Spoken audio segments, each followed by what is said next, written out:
আসসালামু আলাইকুম। আশা করি আপনারা সবাই ভালো আছেন। সবাইকে ঈদের শুভেচ্ছা, ঈদ মোবারক। ঈদের আগে যে Bangladesh security exchange commission 30% share ধারণ ক্ষমতার কথা বলছিল, একটা তারা নির্দেশনা দিয়েছিল। ডিরেক্টররা যদি 30% শেয়ার ধারণ না করে তাহলে কোম্পানি স্বতন্ত্র পরিচালক নিয়োগ করবে। তো সেই প্রেক্ষাপটে একটি কোম্পানি তাদের খুব দ্রুত তারা 30% শেয়ার পূরণ করে ফেলছে। অবশ্যই মোটামুটি ভালো মানের কোম্পানি। কোম্পানিটা হচ্ছে অ্যাপেক্স ফুড, ট্যানারি ইন্ডাস্ট্রিজের একটা stock, apex footwear. Tannery industries খুব অনেক বড় সেক্টর না, সেটা ঠিক আছে। আর অ্যাপেক্স ফুডটাকে আমি মাঝামাঝি মানের একটা কোম্পানি হিসেবে দেখব, মানে অনেক ভালো বা অনেক সেই হিসেবে আমি দেখব না। কেন দেখব না সেটার ব্যাখ্যা আমার কাছে আছে, কিন্তু শেয়ারটার প্রাইস এই নিউজের কারণে বাড়তে পারে, সম্ভাবনা খুব বেশি। ঈদের পরে যখন মার্কেট ওপেন হবে সেটাকে কেন্দ্র করে যারা ট্রেডিং করে, মানে যারা ট্রেড করে তাদের জন্য এই স্টকটা একটু ভালো হতে পারে। প্রথমে আসি ডাইরেক্টর হোল্ডিংস। এখানে দেখতে পাচ্ছেন আপনারা, তারা 31.54% এখন তাদের কাছে শেয়ার আছে। তারা দ্রুত মার্কেট থেকে শেয়ারগুলো কালেকশন করছে, আর সরাসরি মার্কেট থেকে তারা ব্লকে হোক বা ওপেন মার্কেট থেকে হোক তারা কালেকশন করে নিয়ে গেছে। এটা অবশ্যই এফএক্স ফুডের জন্য পজিটিভ দিক, এবং এখানকার যারা বিনিয়োগ করে, যারা এখানে যাদের হাতে স্টক আছে তাদের জন্য এটা একটা পজিটিভ নিউজ বলে আমি মনে করি। আর এইটা অনেকটা মানে খুবই ছোট ফিড অ্যাপ, মানে এর শেয়ার সংখ্যা খুবই কম, 1,57,00,000 শেয়ার। তার মধ্যে পাবলিকের কাছে আছে মাত্র 66 লক্ষ শেয়ার। সর্বশেষ জুন ক্লোজিং স্টক সে 45% ক্যাশ এবং স্টক দিয়েছে 10% স্টক, 35% ক্যাশ।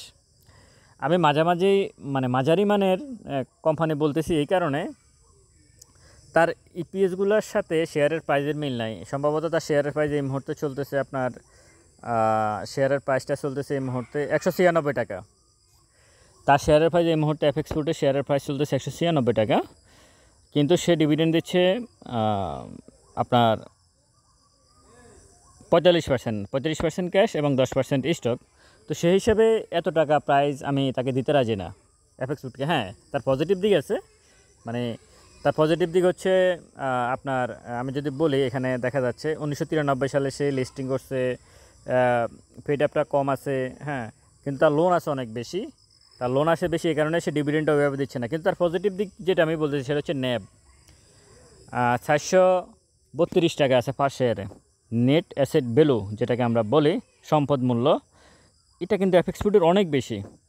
196 টাকার এগেনস্টে তার সম্পদ মূল্য আছে 432 টাকা। এই হিসাবে অবশ্যই এই স্টকটা পজিটিভ, এই দিক থেকে পজিটিভ। কিন্তু তার ডিভিডেন্ড পলিসি এবং তার যে ইপিএসটা 1 টাকা, ফার্স্ট কোয়ার্টারে 1 টাকা 98 পয়সা, সেকেন্ড কোয়ার্টারে 2 টাকা 3 পয়সা, থার্ড কোয়ার্টারে 62 পয়সা, এর সাথে আসলে এই প্রাইসটা যায় না। এই 196 টাকার এই প্রাইসটা যায় না, এটা যায় না।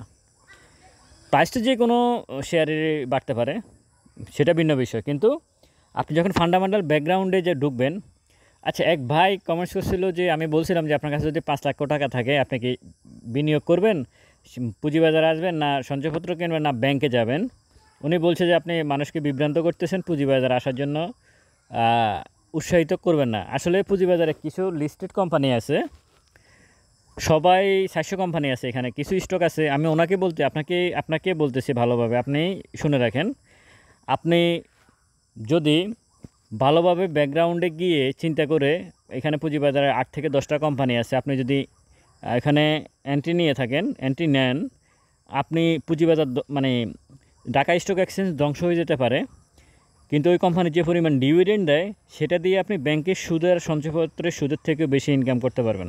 আপনার কিছুই করার দরকার নাই, শুধু এখন যে প্রাইজে শেয়ারটা আছে আপনি 5 বছরের জন্য শেয়ারগুলো কিনে রাখেন। আমি নাম বললাম না কোম্পানির, এখানে আপনি অ্যানালাইসিস করে বের করেন। এখানে কয়েকটা কোম্পানি আছে, অন্তত 8 থেকে 10টা কোম্পানি আছে, আপনি যেগুলোতে কিনলে 100% আপনি সঞ্চয়পত্র এবং সুদের থেকে, ব্যাংকের সুদের থেকে বেশি ইনকাম করবেন বছরে, নিশ্চিত করে বলা যায়। যাই হোক, যার যার চিন্তা ভাবনা তার কাছে। তো এফএক্স ফুডের এই কারণে আমি বলতেছি মাঝামাঝি যারা ট্রেড করবেন আমি তাদের জন্য বলবো যে এখান থেকে সেটার প্রাইস কিছুটা আপ হতে পারে। ঈদের সময় একটু শব্দ হচ্ছে, সরি, একটু প্রাইস আপ হতে পারে। আসলে এখানে এখন যেখানে আছে এখান থেকে শেয়ারটার প্রাইস ঘুরে যাবে, সম্ভাবনা আছে। ঈদের পরে যখন মার্কেট ওপেন হবে সেটাকে কেন্দ্র করে অ্যাপেক্স ফুডের শেয়ারের প্রাইস বেড়ে যাবে। তবে এটাকে আপনারা কোনোভাবে ফান্ডামেন্টাল স্টক হিসাবে বিবেচনা করবেন না। আসলে আমাদের মার্কেটে ফান্ডামেন্টাল স্টক খুবই কম।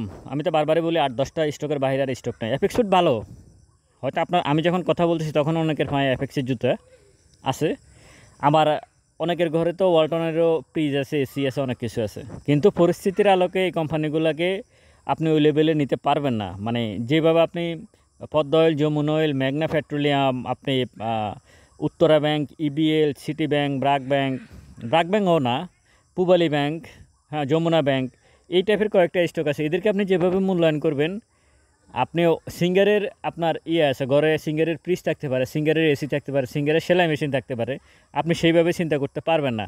এটা পরিস্থিতির আলোকে এক একটা স্টক এক একভাবে। কখনো আবার সিঙ্গার অনেক ভালো কোম্পানি ছিল, কখনো ওয়ালটন অনেক ভালো কোম্পানি ছিল, কিছুদিন আগে ওয়ালটন অনেক মানে ভালো কোম্পানি ছিল, কিন্তু আজকের পরিস্থিতি সে একটু ব্যাগে চলে আসছে। আবার সময় অনুযায়ী সে ভালো করবে।